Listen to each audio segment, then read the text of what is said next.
You have been following Christ for decades. As you reflect back on those years, are there any regrets that you have? Absolutely. I'm a human being. I've made mistakes.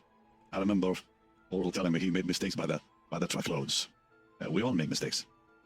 The two things I regret most in ministry: I was not too wise a number of times with prophecy.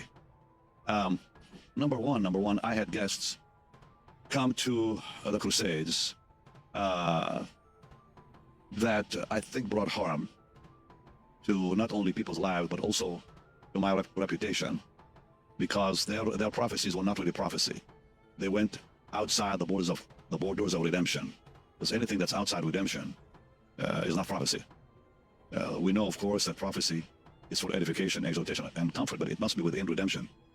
And when people come who go beyond that, we should not allow that. And sadly, I allowed it, and then I stopped. But that was years ago when I stopped. And then there were times when I thought God had showed me something that He wasn't showing me, and I spoke it out. But in 1 Corinthians 13, we see very clearly that we all prophesy in part.